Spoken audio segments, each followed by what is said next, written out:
민준 씨는 매일 같은 시간에 집을 나섰다. 38. 변변치 않은 중소기업에 다니는 평범한 회사원. 2년 전 이혼 후 인생에서 낙이라는 건 사라졌다. 아침은 편의점 삼각김밥, 점심은 사내 식당, 저녁은 혼자 먹는 배달음식. 주말엔 집에 누워 유튜브를 보다 잠들었다. 누군가를 만날 이유도 만나고 싶은 마음도 없었다. 출근길 버스는 늘 비슷했고 사람들의 표정도 비슷했다.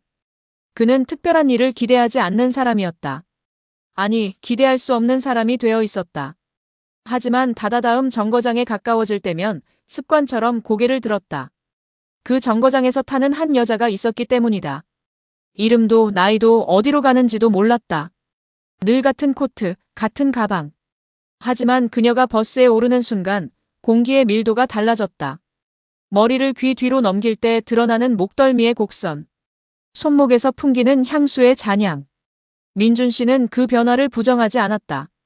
아니, 부정할 수 없었다. 2년 만에 처음 느끼는 설렘이었다. 무료했던 출근길에 유일하게 기다려지는 순간. 그녀가 타는 그 짧은 시간이 하루를 버틸 수 있는 이유가 되어갔다. 어느 비오는 저녁 출근길 버스는 평소보다 붐볐다. 젖은 몸들이 한꺼번에 밀려들었고 민준 씨는 중심을 잃었다. 그리고 아주 우연히 그녀의 옆자리에 앉게 되었다. 비에 젖은 옷에서 피어오르는 체온. 팔꿈치가 스쳤을 때 전해지는 전율. 짧은 접촉이었지만 피부는 기억했다. 그녀는 아무 말도 하지 않았고 그 침묵은 무언가를 허락하는 듯한 침묵이었다. 정류장 하나 둘이 지나갔다. 그 여자가 내릴 차례가 되었을 때 좌석 위에서 작은 진동이 울렸다. 저기요, 이거 두고 내리셨어요. 아! 그녀의 손가락이 그의 손바닥 위에서 잠시 머물렀다. 필요 이상으로. 정말 감사합니다. 비에 젖은 정류장에서 두 사람은 마주 섰다. 빗물이 옷깃을 타고 흘러내렸고 그녀의 눈빛은 평소보다 짙었다. 그날 이후 우연은 반복되었다. 짧은 인사가 오갔고 날씨 이야기로 시작한 대화는 회사 이야기와 일상의 피로로 이어졌다. 하지만 대화 사이사이 시선은 말보다 더 많은 것을 전했다. 버스에서 내려 같은 방향으로 몇 분을 걸었다. 집으로 돌아가는 길이 조금 늦어져도 괜찮아지는 날들이 늘었다. 커피를 마셨고 저녁을 먹었다. 확인하지 않아도 연인이라고 믿고 싶어지는 아니, 그 이상을 상상하게 되는 관계였다. 둘 다 강아지를 키운다는 사실은 대화를 더 빠르게 가까워지게 했다. 민준 씨의 강아지는 해피였고 그녀의 강아지는 뽀미였다. 사료 이야기, 산책 이야기, 사소한 걱정들. 어느 날 퇴근 후 술을 마셨다. 처음엔 가볍게 한 잔. 두 번째 잔부터는 말끝이 느려졌고 시선은 더 대담해졌다. 세 번째 잔을 비우고 나서 그녀가 갑자기 말했다. 아차, 깜빡했다. 뽀미 사료를 안 샀네. 그럼 우리 집에 들러요. 해피가 안 먹는 사료가 남아있어서 가져가세요. 핑계였을까? 아니면 진짜였을까? 중요하지 않았다. 문을 여는 순간 집안에서 익숙하지 않은 냄새가 훅 하고 나왔다. 해피는 반갑게 뛰어나왔지만 바닥에는 정리되지 않은 흔적들이 있었다. 오줌과 똥이 여기저기 흩어져 있었다. 그녀는 현관 밖에 서 있었다. 들어올 수도 그냥 갈 수도 있었다. 하지만 그녀는 잠시 멈췄다가 말했다. 제가 도울게요. 그녀는 자연스럽게 코트를 벗었다. 블라우스에 단추가 하나 풀려 있었다. 알면서도 고치지 않았다. 걸레를 들고 바닥을 닦는 동안 그녀의 몸은 자연스럽게 굽혀졌고 일어섰다. 해피의 배설물을 치우면서 어쩔 수 없이 손과 발 옷자락에 오물이 묻었다. 민준 씨는 물을 받아오고 걸레를 건네며 말없이 도왔다. 손을 씻던 그녀는 잠시 멈춰섰다. 물만으로는 부족했다. 옷에도 묻었고 냄새도 났다. 샤워 좀 해도 될까요? 그 질문에는 허락 이상의 무언가가 담겨 있었다. 민준 씨는 고개를 끄덕였다. 그 대답이 이 밤을 어디로 데려갈지 둘 다 알고 있었다. 욕실 문이 닫히고 물소리가 들렸다. 집안은 더 조용해졌다. 하지만 공기는 무거워졌다. 욕실 문틈새로 새어나오는 수증기처럼 집안은 점점 뜨거워졌다. 잠시 후 욕실 문이 열렸다. 머리는 젖어 있었고 옷만 몸에 두른 채 그녀는 문 앞에 섰다. 물방울이 어깨를 타고 흘러내렸다. 서로를 바라보는 시간이 길어졌다.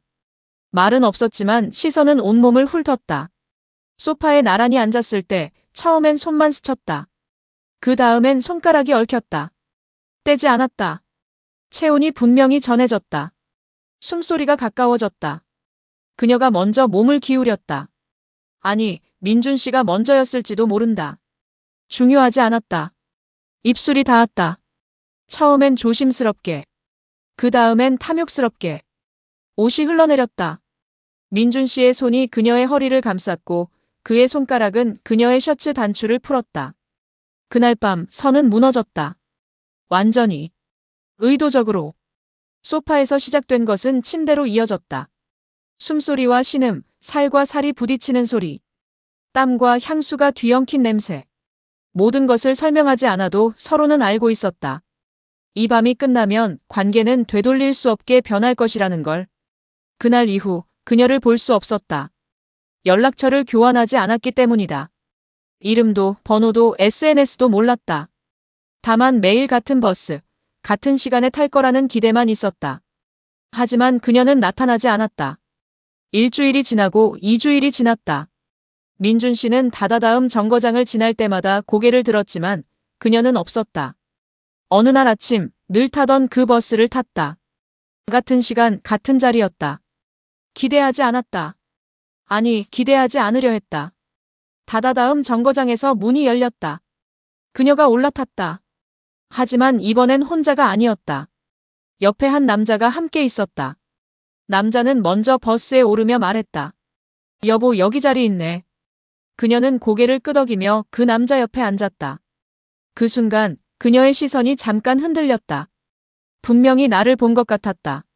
하지만 눈은 마주치지 않았다. 아무 일도 없다는 듯 고개를 돌렸다.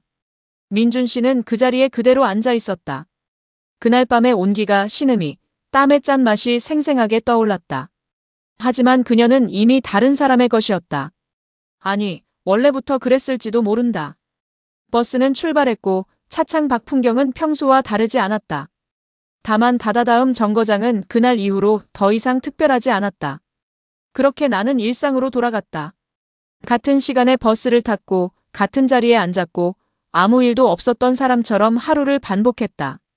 그리고 다시 그녀를 볼 수는 없었다. 어느 날 늘 그렇듯 버스를 내려 집으로 가는 길을 걷고 있었다. 이어폰을 끼고 아무 생각 없이. 그때였다. 뒤에서 낯설면서도 익숙한 여자 목소리가 들렸다. 민준 씨. 돌아보니 그녀가 서 있었다. 혼자였다. 그녀의 눈빛은 그날 밤과 같았다.